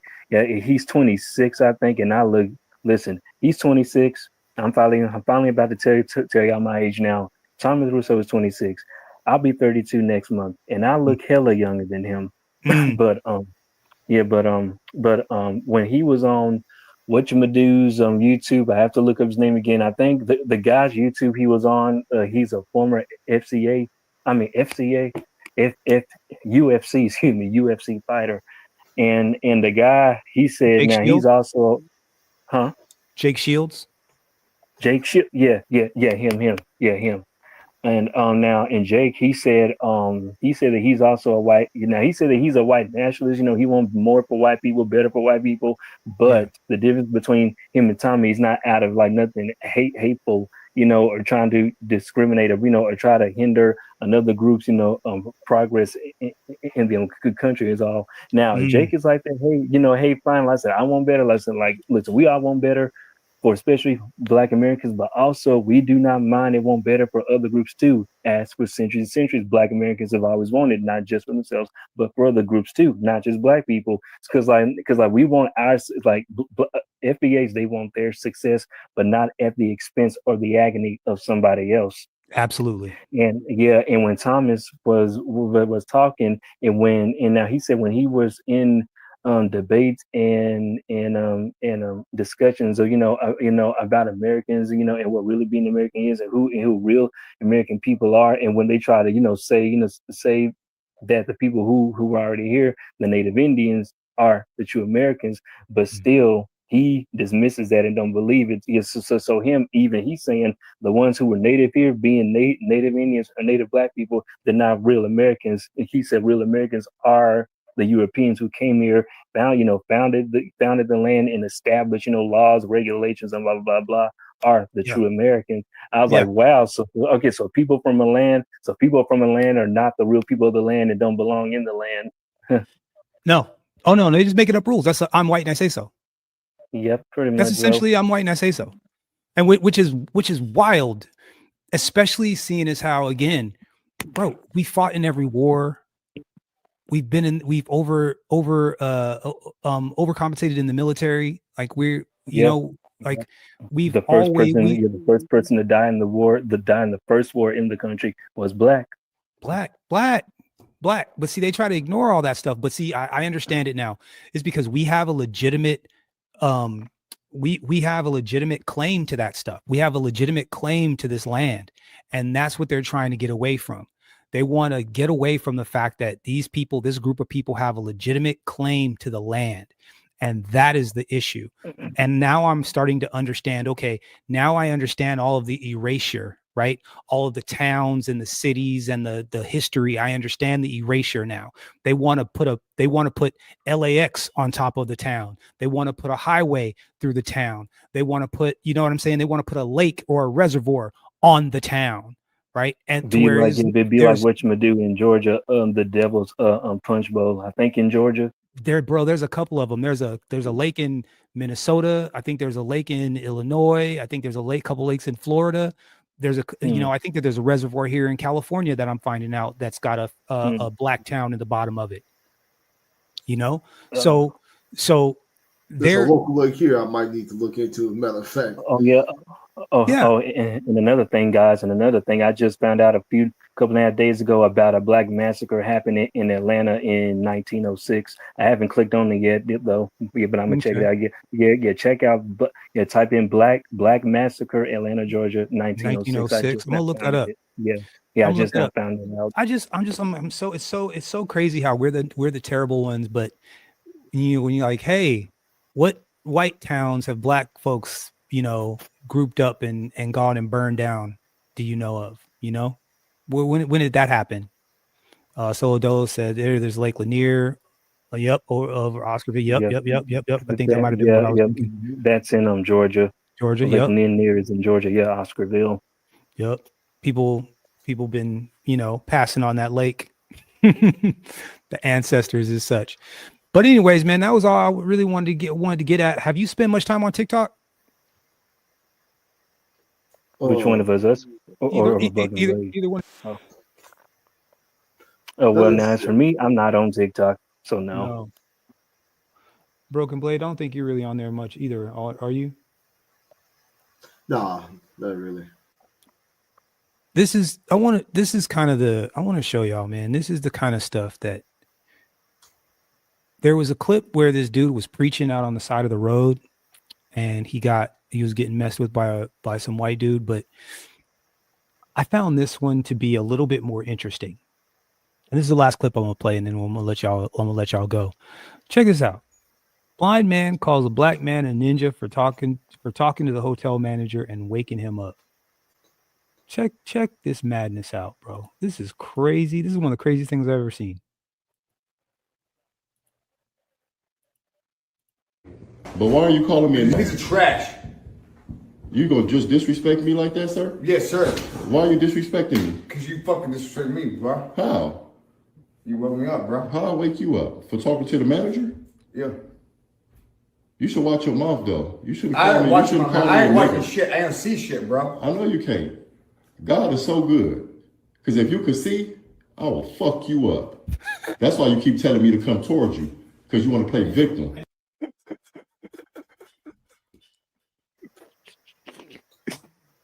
Hey, telling a blind man that like, yo, you lucky you can't see because I'll fuck you up is exactly what I would have said. Some hot grits would have made him see clearly. Oh my God. Old schoolers could get to hot grits reference. Oh my God. I would have gone full Leonidas on that fool. This is Sparta.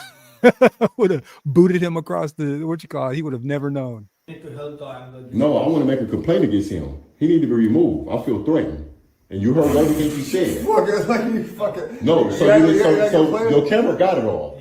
Okay, so I want to make a complaint right now. So no, listen, bro, it ain't no issue. I'm sitting here talking to you, trying to get silverware, And he comes out about the noise. So what you know, listen, as a manager, what Check you this should part have out. told him, hey, I'm Check this part handling out. this situation, go back to your room. But what you did, you allowed him to come out here and threaten me with his walking stick. Did he threaten me with his walking stick, yes or no? Did I allow him? Yeah, you didn't say anything to him. That's a straight. No, what you're telling me is you telling us to get out of the way so you can handle him. That's not how you do stuff, man. It's a tool. That's all it is. No, homie, no. Let's settle it down. No, you need to handle that, homie. What do you want me to do? Because if that was me being the aggressor, you'd be done calling the police or try to kick me out the room. Big of a fat fucking are you? But why are you calling me a Piece of trash. Huh. This dickhead really thinks he's Daredevil.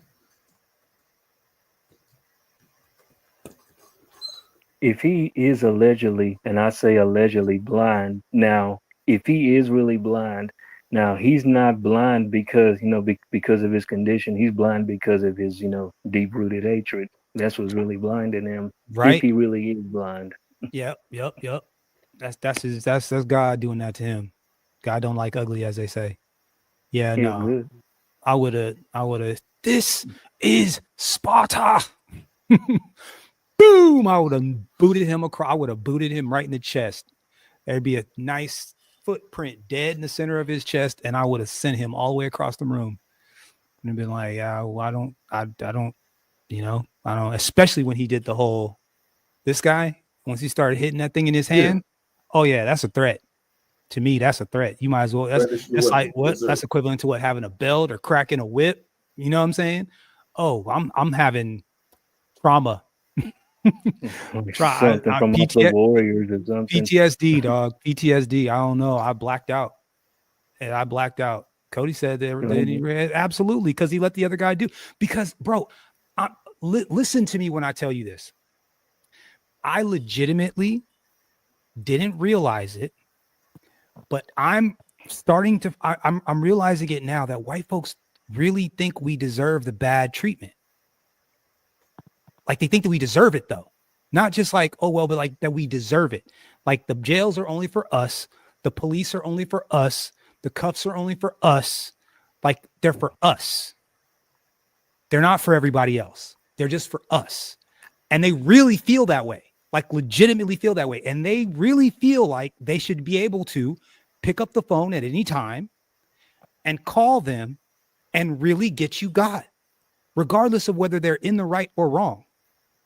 And I always thought, I was like, okay, well, I thought that there was like some level of that, right? Like some level of that. But I'm realizing more and more like, oh, wow, they really, oh shit, they really hate us for real. Like they really think that it's like totally okay for us to get beaten up and left dead in the street. Like you just now realize that. but I mean, like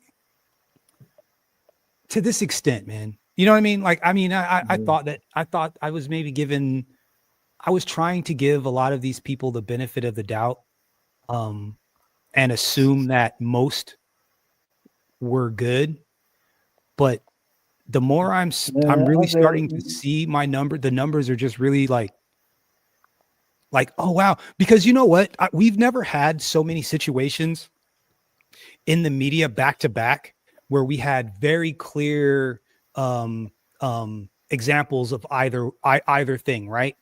Right. So we've got like the Daniel Penny in one situation, but then you've got this other situation where this Carmelo Anthony, right? Like, or that white woman that got stabbed up. Being able to see these, what's the name of Elijah McClain? Yeah, Elijah McClain. We've got so many stories now, and we've got enough of them to put these circumstances together and say, this is clearly two different ways you guys handle these things, right? Damn, is it in my community tab? Hold on. I'm not going to I'll do it a different day, but there's I think it might be, maybe it's on my Twitter. Hold on. Maybe. Is that the police video? Where it's like helping them into the car and stuff? Oh, no. Like some blatant harassment going on in the office.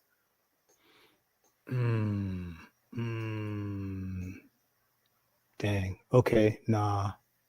Here, let me see. I'm not gonna find it, but we've got enough data to just see how these people just are not treating us properly. They're just not treating us the right way. And you can see how it's like, oh, you have empathy. Oh, come on, man. You don't want us to have to do this to you. We don't want to have to take you in. We don't want to have to, you know what I'm saying? Like the cops when the non-melanated man, it's like, come on, bro, you got so much to live for. And they're pep talking and taking everybody alive. But when it's us, they're like, bullets come first and then they'll talk later. You know, I saw a video of them Or they slinging some woman say, down how to the come you ground didn't the other comply? day. How come you didn't do what they Yeah, tell you because to you didn't do? do what I said. You didn't Right. do what I said. It's like, why didn't you just comply? When it's like, wait a minute. Like Becky threw her shoe at you. You know what I'm saying? Like Becky spit on you and called you a bitch and walked away. Like when have any of us ever done anything like that? Right? So it's like, so it's just strange that no one can see or they pretend not to see, I guess. Yeah. Right? Pretend like he said it's called blue leashing. Yeah. Yeah. I know the difference between black and white. He's learning systems design. And that's the thing, man. That's the thing. That's the thing. It's a little disheartening. Can't lie. It's a little disheartening. It's a little aggravating for sure. And it's kind of a gamble. Like if now, if a police officer or he or she, and if they do just happen to be racist, it's like if you don't get it one way, you get another way because it's a gamble. Because like they might not physically do anything to you, they might just be some type of way towards you, verbally, whether if it's blatant or if it's passive, and you're lucky, to walk away from the situation, but still, but like I said, it's like you'll never know until it happens. And if the officer is white, but they're not a racist, but they happen to be an asshole, Yep. But Yeah. No, wait, you 100%. I mean, there's really the best that you can hope for a police officer to be is indifferent. That's the best that you can hope for. He's either a full-blown white supremacist or he may not be a full-blown white supremacist, but he's not going to say anything, right? He's not going to snitch on his man. He's going to support his guy, right? And then there's like the 2% that are actually going to maybe call off the dogs or pull somebody off. You know what I'm saying? That's actually going to be like, hey man, don't do that. Right. And that's speaking of which, I'm glad it's all coming back to me as I speak. Now there's two videos I have in my YouTube playlist. One is of a cop cam video from a couple years back, and on the cop's microphone, he said out loud on his microphone during a case, he said out loud, he said, "I hate black people," or "God, I hate black people." And in another video that almost went a whole nother way. It was these cops ganging up on this one guy. They had his guns drawn and anything. The guy didn't do anything, say anything. He was not a threat at all.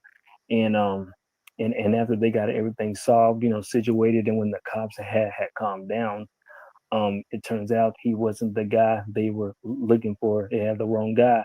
And then he started, going off on the officers, and he went off on one particular officer because he and the officer, they know each other.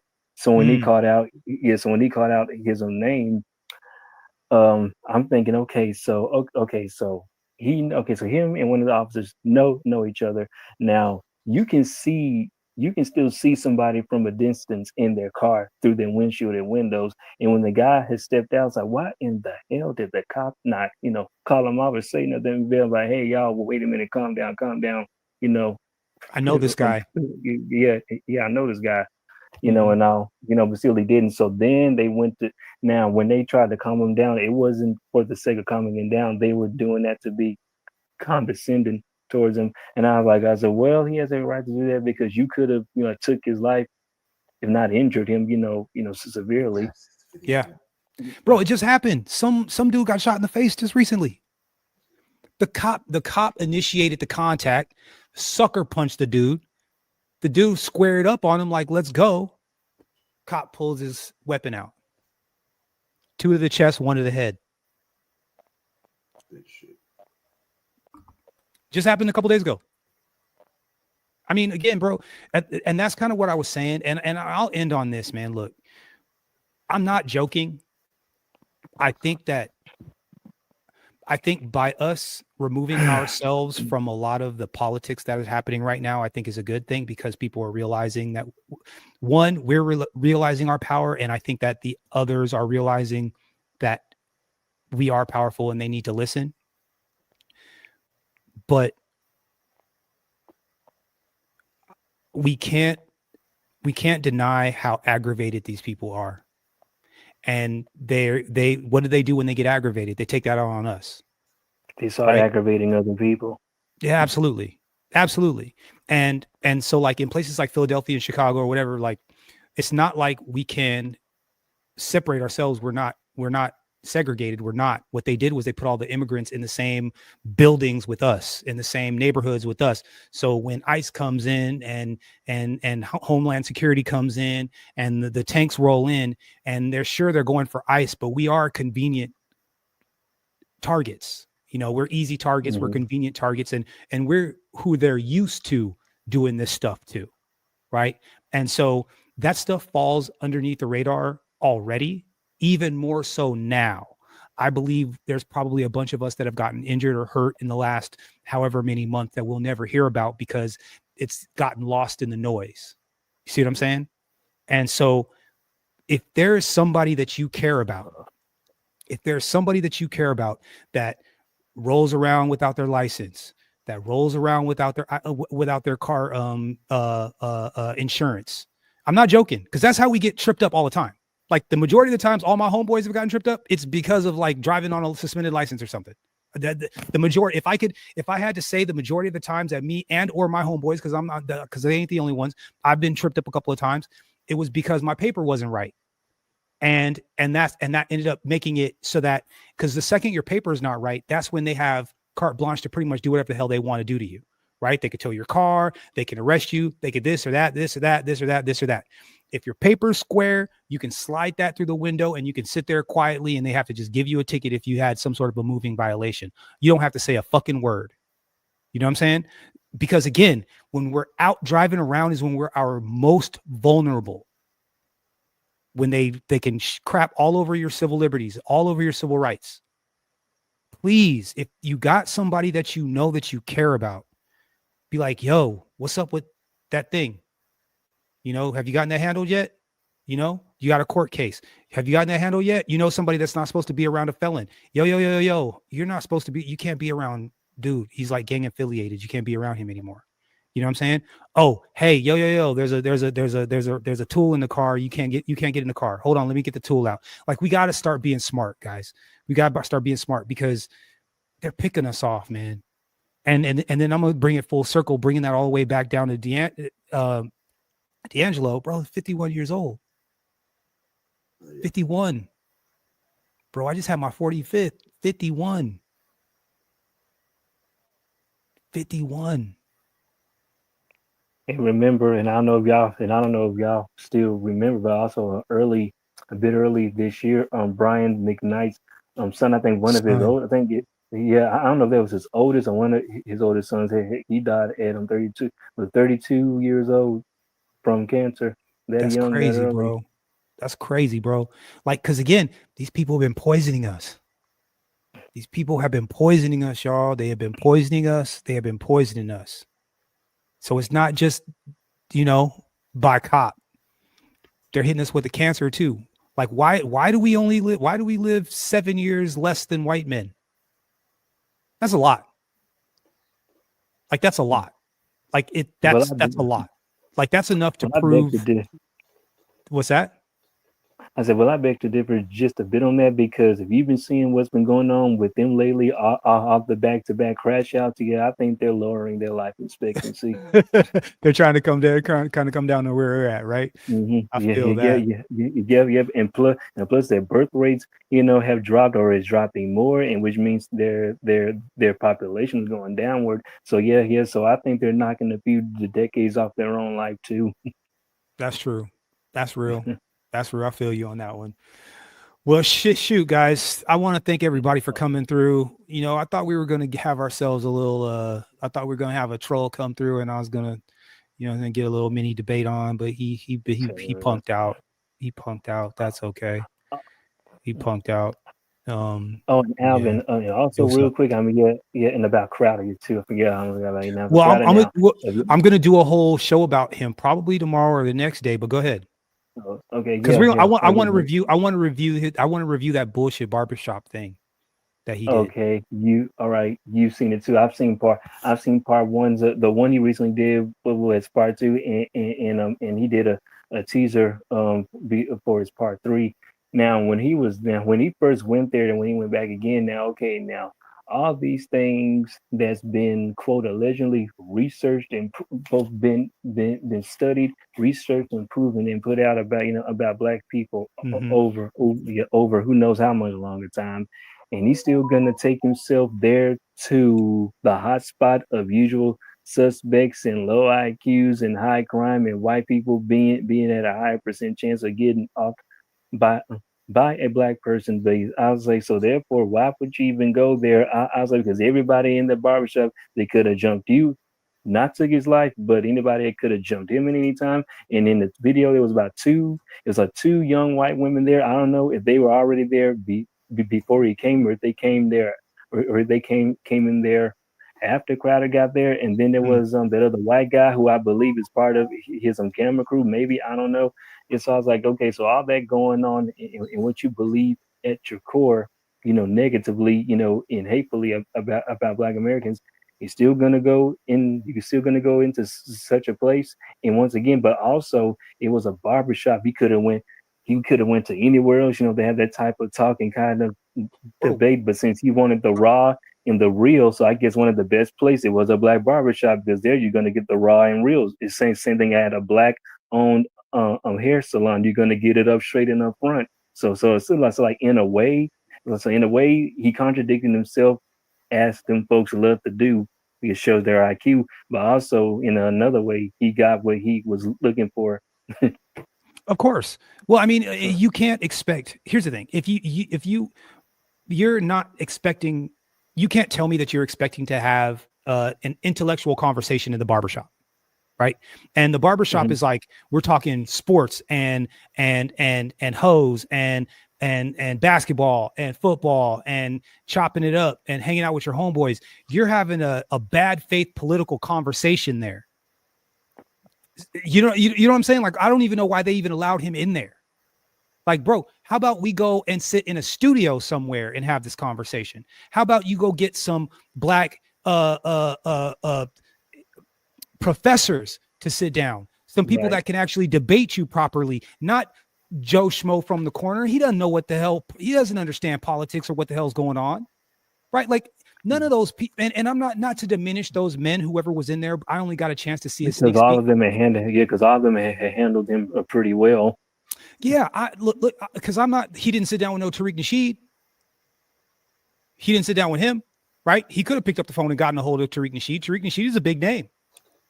TARIQ would have sat down with Stevens, would have sat down with Carter. He didn't sit down with them. Check this out, though, Alvin. Check this out, though, and just what you just said. Now, a few years ago, in one of TARIQ's call-ins, guess who called in to his show out of all people?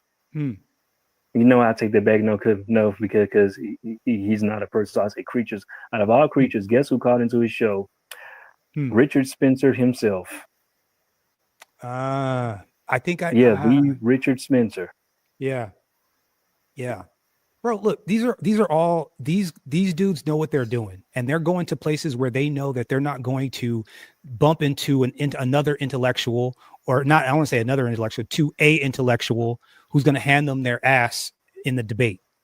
They just want to go get a couple clickbaity moments where they can like wag their finger at black people and tell them how bad they are and how big of criminals they are and how bad of fathers they are and how they need to fix up their whatever. And they're not, and he's not going to get any pushback, no legitimate pushback. And he wouldn't have gone up in there if he didn't feel safe. He was safer in that barbershop than he would have been going to Utah. You know what I'm saying? But black folks are the bad ones, right? Black folks are the bad ones. right? What I And just and said, they, yeah. And anytime you could have got jumped in their barbershop because remember they're innately violent. I mean, look, some of us might say that that's what should have happened. You know what I mean? Like, and maybe that's what should have happened. But you know, Yeah, but it won't ever happen because why? Black people are not what they say innately, inherently violent, savage, evil creatures. Unlike a lot of them folks, they just try by to tell. walking through, like just by just by taking a shortcut to get somewhere, you go through one of their neighborhoods. Not all the time, but for the ones who are like that, you cut through there just by walking, mind your own business, trying to get to and from. Here's something happens to you probably. Yeah, I mean, it's a genuine fear. It's a genuine fear. And once again, man, like I said, it's not that, and I'm realizing it more and more. It's not that, and it's a two-tier thing where psychologically we are watching our doppelgangers get hurt. We're watching people with our likeness that look like us get injured in these situations, in these confrontations. And whether we like it or not, it does something back here. You can't see, you know, this cop sucker punch somebody that looks like my uncle or looks like my dad or looks like my whatever. Like we've seen it a million times, right? And it's like, man, from the back, that kind of favors somebody I know, favors my cousin, right? And all of a sudden you see the cop sucker punch him, turns around, all of a sudden, okay, you want to punch me, then you want to fight. Okay, square up. Cop pulls out his piece. And then in the middle of the street, when people are watching, pop, pop, pop. What does that do to a person? What does that do to a group of people? I imagine it's different for everybody, but it ain't good. And so when we have all that shit rattling around in the back of our brain, and then you want to try to lecture me about how bad we are, like, bro, this is crazy. So it's just real interesting that it was a bad faith situation. I think that these people are really riding the whole race thing a lot harder than I anticipated. Because they're obsessed.